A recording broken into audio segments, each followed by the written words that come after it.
YCP సభ్యులు మాట్లాడారు. మాట్లాడిన తర్వాత వెంటనే క్షమాపణ చెప్పారు. వాళ్ళు ప్రజల్లోకి వచ్చి క్షమాపణ చెప్పిన తర్వాత దాడులకి తెగబడాల్సిన అవసరం ఏముంది? నెంబర్ 1. నెంబర్ 2, వీళ్ళంతా ఆ రకమైన విధ్వంసకర చర్యలకి పూనుకోవాల్సిన అవసరం వీళ్ళు మంచివాళ్లే కదమ్మా. కూటమి వాళ్ళు సత్పుంగవులు, చాలా మంచివాళ్ళు. నీ దారిలోకే వస్తా, మంచివాళ్లేగా. ఎందుకు చేశారు ఇట్లా? ఎవరు చేయించారు? దేనికి చేయించారు? ఇక్కడ నేను అనేది ఏంటంటే, మనల్ని చూసే నేర్చుకుంటారమ్మా. నాయకుల్ని చూసి కార్యకర్తలు నేర్చుకుంటారు, తల్లిదండ్రులను చూసి పిల్లలు నేర్చుకుంటారు. మరి అటువంటప్పుడు మనం ఎలా ఉండాలి? ఎంత హోదా! ఒక శాసనసభ్యురాలు, శాసనసభ్యుడు అంటే ఒకళ్ళు కాదు, నియోజకవర్గానికి ప్రతీక. ఆ నియోజకవర్గాన్ని బాహ్య ప్రపంచానికి కనపడే విధంగా నిలబడ్డ మనిషి ఎలా ఉండాలి? ఏ రకంగా ఉండాలి? ఇప్పుడు గతంలో 5 ఏళ్లలో వాళ్ళు అలా చేశారు కాబట్టి మేము ఇలా చేస్తామంటే వాళ్ళకి మీకు తేడా ఏంటి? ఏమిటి తేడా? ప్రభుత్వం ఏర్పాటు ఎన్నాళ్ళయింది? గతంలో చేయలేదు, కనీసం ఇప్పుడన్నా చెయ్యాలిగా. ఈ ప్రభుత్వం అన్నా చెయ్యాలిగా. ఎందుకు చేయలేదు? వాళ్ళ మీద వీళ్ళు, వీళ్ళ మీద వాళ్ళు. ఇంతేనా? ఇక మనం ప్రజల కోసం ఆలోచించమా? ప్రజలు పిచ్చివాళ్ళ? అంటే ఈ కాన్వర్సేషన్ లో నేను అడ్డొస్తున్నానని అనుకోకండి. ఇప్పుడు వాళ్ళు వీళ్ళు, వీళ్ళంటే వాళ్ళన్నారు, వాళ్ళంటే వీళ్ళన్నారు, అంత బాగుంది. మధ్యలో పవన్ కళ్యాణ్ అనే వ్యక్తి ఉన్నారు కదా, ఆయన మొన్నటిదాకా లెఫ్టిస్ట్ గా ఉండి ఇప్పుడు రైటిస్ట్ గా మారిపోయిన వ్యక్తి. ఆయనన్నా సరే కనీసం ఫ్రేమ్ లోకి వచ్చి మరి ఖండించాలి కదా, ఎందుకు ఖండించలేకపోతున్నారని మీరు అనుకుంటున్నారు? ఒత్తిడి మీద ఉన్నాడు కాబట్టి. ఓపెన్ గా చెప్తున్నా, రాష్ట్ర కూటమి ప్రభుత్వము ఇప్పుడు ఏదైతే ఉందో, ఎన్నికలకు వెళ్ళినప్పుడు ఎలా ఉన్నాడు పవన్ కళ్యాణ్? ఏ రకమైన ఉవ్వెత్తున ఎగసిపోయి తాను ఏం మాట్లాడుతున్నారో, ఏం చెబుతున్నారో కూడా తెలియకుండా ఎక్కడికి వెళ్ళినా ఏం ఇవాళ నువ్వు చూడు, మాధ్యమాల్లో ఆ పాత రీలు, ఈ కొత్త రీలు పెట్టి అటాచ్ చేసేసి వైరల్ చేస్తున్నారు. డిప్యూటీ సీఎం ఆ రకంగా మాట్లాడచ్చా అని అడుగుతున్నారు. ఏం సమాధానం చెప్తాం? ఇవాళ అసెంబ్లీలో ఆనాడు ఈ కూటమి ప్రభుత్వం ఇంకో 15 సంవత్సరాలు ఉండాలి, ప్రజలకి మేలు జరగాలని కోరుకుంటున్నామని మొట్టమొదటిసారి ప్రమాణ స్వీకారం రోజు అన్నారు. ఆ తర్వాత ఏమన్నారు? అవసరమైతే ప్రతిపక్షంలో కూర్చోడానికి కూడా సిద్ధమే అన్నారు. ఆ తర్వాత ఏమన్నారు? లడ్డు వివాదం మీద నేను ప్రతిపక్ష నాయకుడిని ఏమీ అనలేదు అన్నారు. ఆ తర్వాత ఏమన్నారు? జనసేన పార్టీ యొక్క ఆఫీసులో వాళ్ళందరితో కలిసి మాట్లాడుతున్నప్పుడు ఎంతసేపు నేనే మాట్లాడతానా, మీరెవరూ మాట్లాడరా, మీరు ఎందుకు మాట్లాడట్లేదు అని అడిగారు. దీని అర్థం ఏమిటి? కూటమి ప్రభుత్వంలో కామ క్రీడలతో కొంతమంది కరప్టెడ్ అయి, కొంతమంది అసాంఘిక కార్యకలాపాలకి కొంతమంది బయటపడి, మచ్చలు పడి, నిందలు పడి, అందరూ మాధ్యమాల ద్వారా యావత్ ప్రజానీకం చూస్తోంది. సమాధానం ఏమిటి? ఈ రోజు దాకా దాని గురించి మాట్లాడిన వాళ్ళు ఎవరూ లేరు. ఇదే పరిస్థితి గత 5 ఏళ్ల క్రితం కూడా మనం చూస్తాం.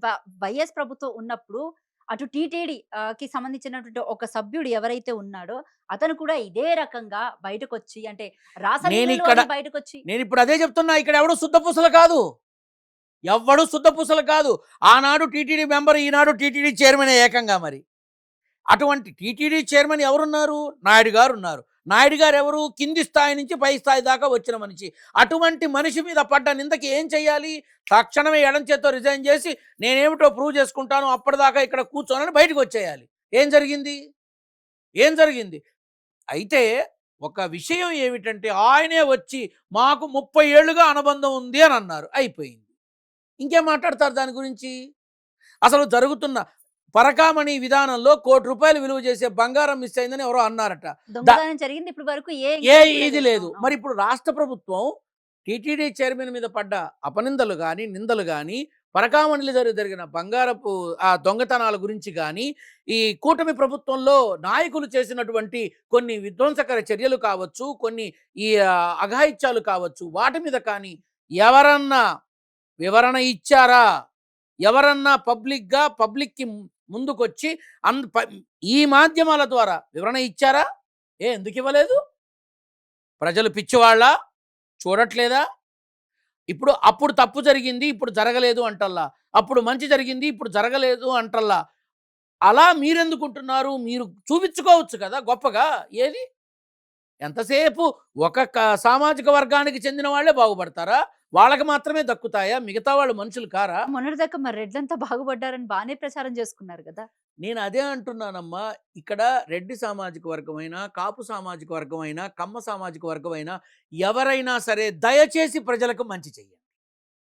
దయచేసి ప్రజలకి మంచి చెయ్యండి. నేను కోరుకునేది అది.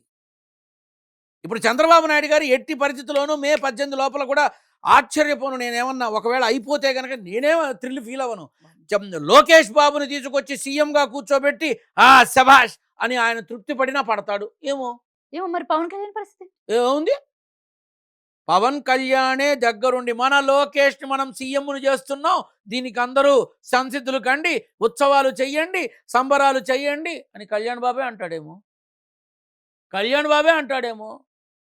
నరేంద్ర మోడీ గారు అంటారని అనమని చెప్తారేమో. అంటే ఎందుకు పవన్ కళ్యాణ్ సెపరేట్ గా కూటమి నుంచి బయటకు వచ్చి పోటీ చేసే అవకాశం లేదంటారు ఇప్పటికి? ఎందుకు లేదు? ఇప్పుడు నేను మీకు ఇంతకు ముందు కూడా చెప్పా. మీరు కావాలంటే మాధ్యమాల్లో గతంలో వెళ్ళి చూడండి. ఒకానొక నాడు విజయవాడ నడిబొడ్డున ఇందిరాగాంధీ మున్సిపల్ స్టేడియంలో బీజేపీని దుయ్యబట్టి నరేంద్ర మోడీని నానా మాటలు మాట్లాడిన వాళ్ళు ఈ కూటమి నాయకులంతా, తెలుగుదేశము జనసేన వాళ్ళు. నేను ఆనాడే అన్నా, ఇవాళ మాట్లాడుతున్న ఈనోళ్లే పొగుడుతాయి, భుజాలకెత్తుకొని పల్లకీ మోస్తాయనన్నా. ఇవాళ ఏం జరుగుతోంది? ఏం జరుగుతోంది? కాదని చెప్పగలరా ఎవరన్నా? నా మాట నిజమో లేదో మీరు గతంలోకి వెళ్ళి చూసుకోండి. మరి వైఎస్ఆర్సీపీ అలాగే పార్టీ- అలాగే రానున్న ఎన్నికల్లో కూటమి కలిసి ఉంటుందని గ్యారంటీ ఏంటి? ఆల్రెడీ నేను ఇది 2024 నవంబర్లో నా దగ్గరకు వచ్చినప్పుడు చెప్పా, 2025 ఫిబ్రవరిలో చెప్పా, జనసేన నాయకులు తిరగబడతారు, తెలుగుదేశం మీద తిరగబడతారు, చంద్రబాబు నాయుడు గారిని దుయ్యబడతారు అన్న. ఈ మధ్యనే కొంతమంది నాకు వీడియోలు పంపించారు. చంద్రబాబు నాయుడు గారిని పట్టుకొని నానా మాటలు మాట్లాడుతున్నారు నియోజకవర్గ ప్రతినిధులు. అయింది.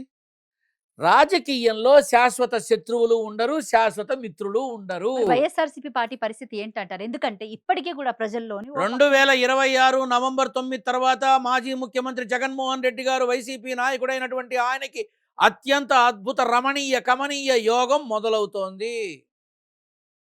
ఇప్పుడు చెప్పు, నన్ను వైసీపీ పార్టీ అనుకుంటారా? అనుకోండి, నేనేం చేస్తా?